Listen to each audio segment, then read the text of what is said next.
भगवान श्री नेमिनाथ जी के निर्वाण महोत्सव पर जिन धर्म परिवार की तरफ से अनंत अनंत बार नमोस्तु नमोस्तु नमोस्तु। इस जम्बू द्वीप के भारत क्षेत्र में कुशार्थ देश के शौरीपुर, जिसका नाम द्वारावती भी था, उस नगर में काश्यप गोत्री हरिवंश के शिखामणि राजा समुद्र विजय की रानी शिव देवी की रत्नों की धारा आदि से पूजित हुई और देवियां उनके चरणों की सेवा करने लगी।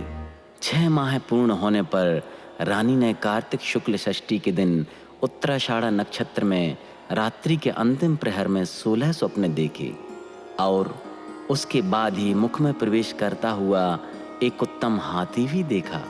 तदनंतर बंदीजनों के शब्द और प्रातः काल के समय बजने वाली भेरियों की ध्वनि सुनकर जागी हुई रानी शिवदेवी ने मंगलमय स्नान किया, वस्त्राभरण धारण किए और फिर बड़ी नम्रता से राजा के पास जाकर उसने अपने देखे हुए स्वप्नों का फल पूछा।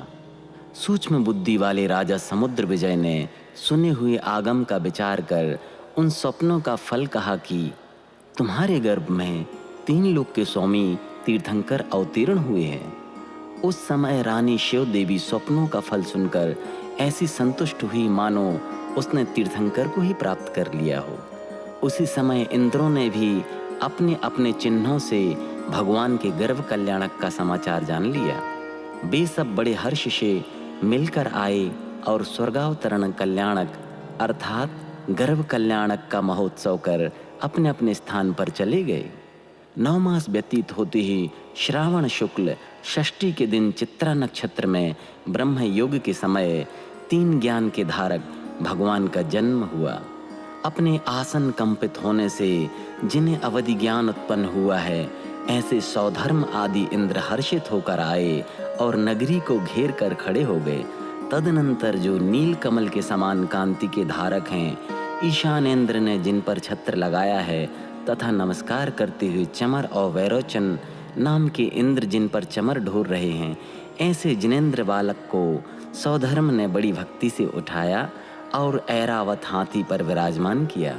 पांडुक शिला पर ले जाकर उन बाल प्रभु का अभिषेक किया, वस्त्राभूषण पहनाए, नामकरण किया और स्तुति करते हुए जन्म नगरी आकर बालक के लिए माता पिता को सौंप दिया। भक्ति भाव से आपूरित आनंद नामक नाटक कर इंद्रादि देव सब अपने अपने स्थान को चले गए। भगवान नमीनाथ की तीर्थ परंपरा के बाद 5 लाख वर्ष बीत जाने पर नेमी जिनेंद्र उत्पन्न हुए थे। उनकी आयु भी इसी अंतराल में शामिल थी। उनकी आयु 1000 वर्ष की थी। शरीर 10 धनुष ऊंचा था। उनके संस्थान और सहनन उत्तम थे। इस प्रकार वे दिव्य सुखों का अनुभव करते हुए चिरकाल तक द्वारावती में ही रहे।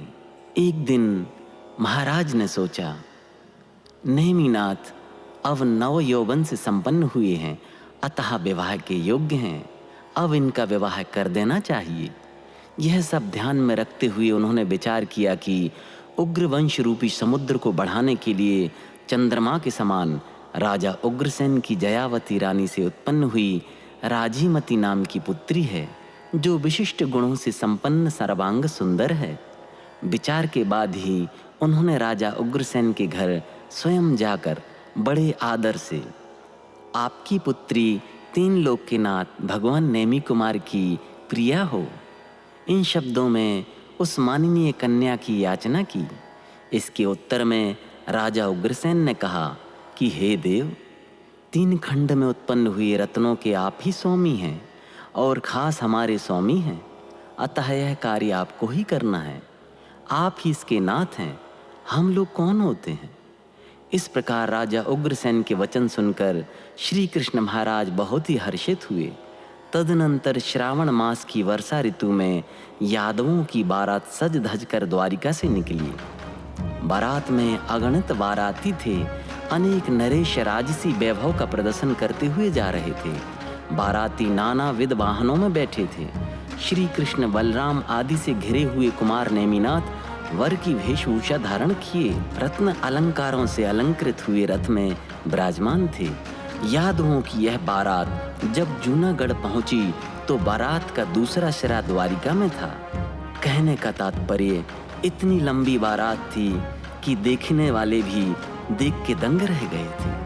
वर का रथ शनै शनै आगे बढ़ रहा था। भोजवंशी उनकी अभ्यर्थना के लिए आगे बढ़े।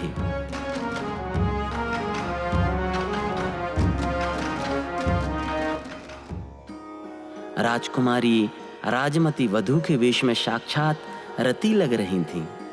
उसकी सहेलियां उसे नेमी कुमार के रूप लावण्य को लेकर बार बार छेड़ रही थीं और राजमती लाज के मारे सिकुड़ जाती थी, किंतु उसके हृदय की हर धड़कन में नेमी पिया का ही स्वर गूंज रहा था। वह अपने साजन की एक झलक पाने के लिए अधीर हो रही थी।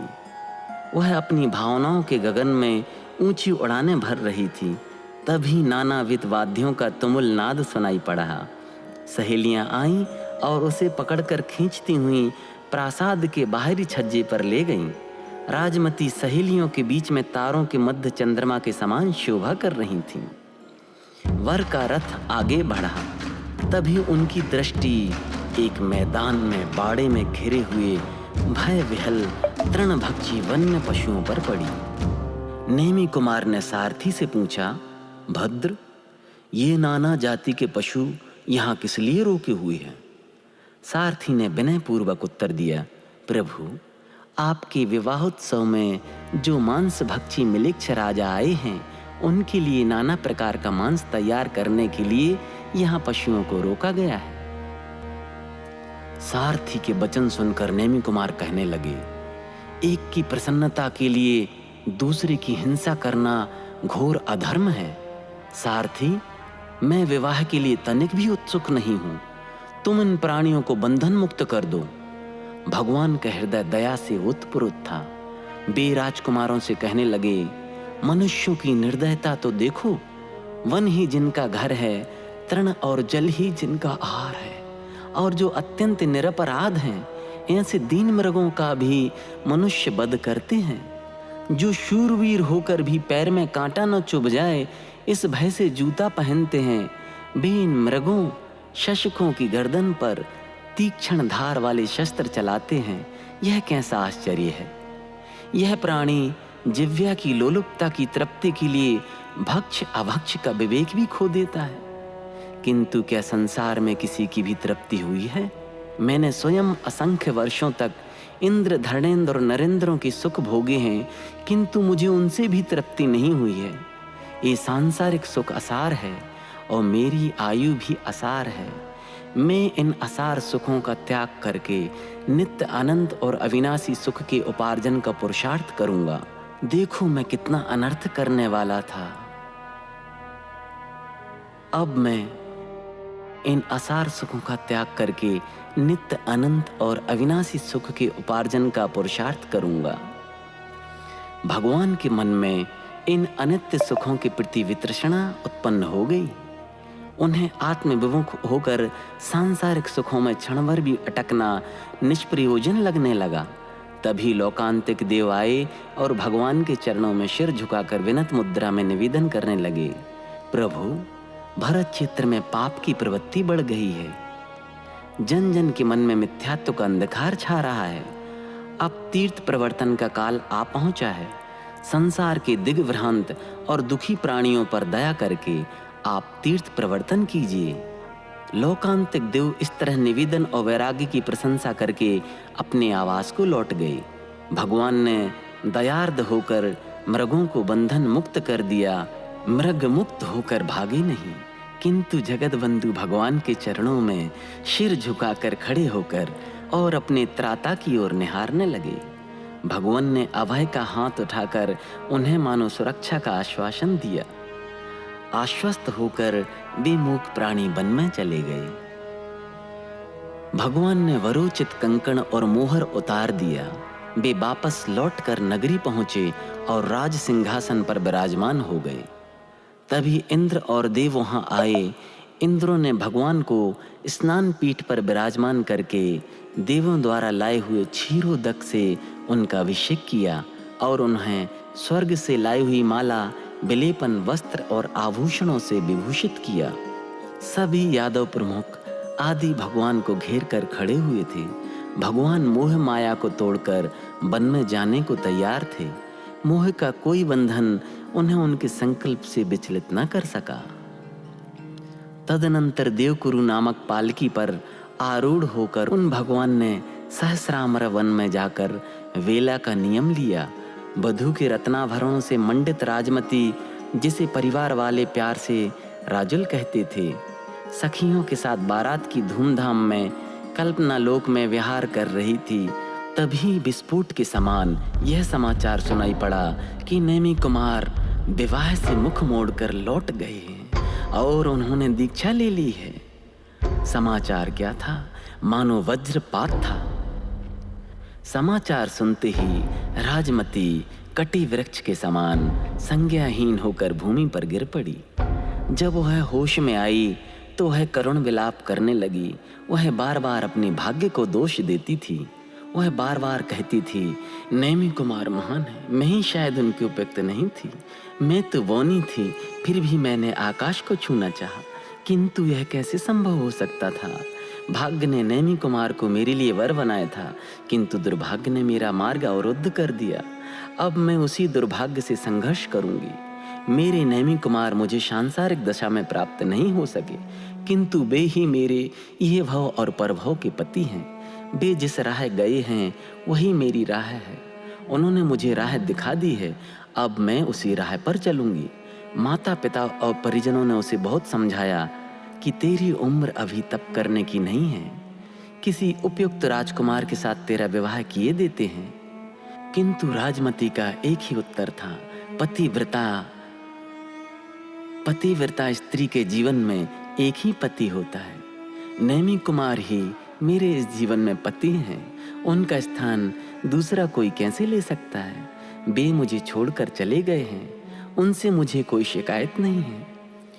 उनके कार्य की मीमांसा करने का मेरा क्या अधिकार है? मैं उनके चरणों की दासी हूँ, वे ही मेरे सर्वस्व हैं। वे गए हैं और मुझे भी आने का संकेत कर गए हैं। राजमती अपने पति की जोगन बनकर अकेली उसी पथ पर चल दी जिस पथ पर उसके महान पति गए थे। उसने सारे आभरण, श्रृंगार के साधन और साज सज्जा त्याग दी। शरीर पर केवल एक श्वेत साड़ी धारण कर ली। वह परिजनों और पुरजनों से संकुल राजपथ होकर अवनतमुखी गिरनार पर्वत पर धीरे धीरे चढ़ने लगी। वहां पहुंचकर उसने नारी पर्याय में उत्कृष्ट साधना रूप आरिका के महान व्रतों को धारण कर लिया।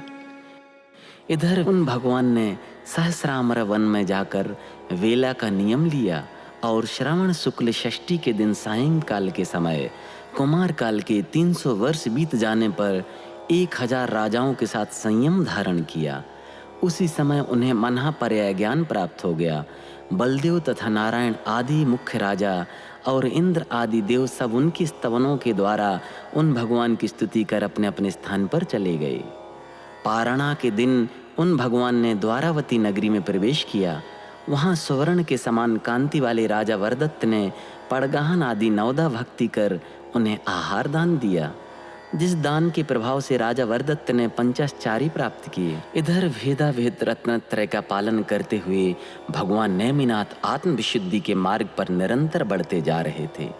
इस प्रकार तपस्या करते हुए जब उनकी छद्मस्त अवस्था के 56 दिन व्यतीत हो गए, तब एक दिन वे रैवा तक पर्वत पर वेला का नियम लेकर किसी बड़े भारी बांस के वृक्ष के नीचे विराजमान हो गए। ध्यान के बल पर आत्मा में विशुद्धता बढ़ते ही असोज कृष्ण प्रतिपदा के दिन चित्रा नक्षत्र में प्रातः काल के समय उन्हें केवल ज्ञान उत्पन्न हुआ। कुबेर द्वारा निर्मित समोशरण में भगवान गंधकुटी के मध्य सिंहासन पर विराजमान हुए। देवों ने केवल ज्ञान कल्याणक का उत्सव कर उनकी पूजा की। भगवान की दिव्य ध्वनि खिरी। उनकी सभा में वरदत्त आदि को लेकर 11 गणधर थे, 400 शिक्षक थे, 1500 अवधि ज्ञानी थे, इतने ही केवल ज्ञानी थे, 1100 विक्रिया रिद्धि के धारक थे, 900 मनहा पर्याय ज्ञानी थे और 800 वादी थे। इस प्रकार सब मिलाकर उनकी सभा में 18,000 मुनिराज थे। यक्षी, राजीमती, कात्यायनी आदि सब मिलाकर 40,000 आरिकाएं थीं। 1 लाख श्रावक थे, 3 लाख श्राविकाएं थीं, असंख्यात देव देवियां और संख्यात त्रयंच थे। इस प्रकार 12 सभाओं से घिरे हुए भगवान नेमिनाथ भव्य जीवों को धर्मोपदेश देते हुए अनेक देशों में विहार कर गिरनार पर्वत पर जा विराजमान हुए। उन्होंने 699 वर्ष 9 महीना और 4 दिन विहार किया। फिर विहार छोड़कर 533 मुनियों के साथ 1 महीने तक योग निरोध कर आषाढ़ शुक्ल सप्तमी के दिन चित्रा नक्षत्र में रात्रि के प्रारंभ में ही अघातिया कर्मों का नाश कर मोक्ष को प्राप्त किया। उसी समय इंद्रादि देवों ने आकर बड़ी भक्ति से विधि पूर्वक उनके निर्वाण कल्याणक का उत्सव मनाया। निर्वाण कल्याणक का उत्सव संपन्न कर समस्त इंद्रादिक आनंद विभोर होते हुए अपने अपने स्थान को चले गए। जो पूर्व तीसरे भाव में सुप्रतिष्ठ राजा हुए, फिर जयंत विमान में अहिमिंद्र हुए और फिर उसके बाद इसी जम्बूद्वीप में महान वैभव को धारण करने वाले हरिवंश के तिलक स्वरूप नेमिनाथ तीर्थंकर हुए। बे नेमिनाथ भगवान हम सबका कल्याण करें।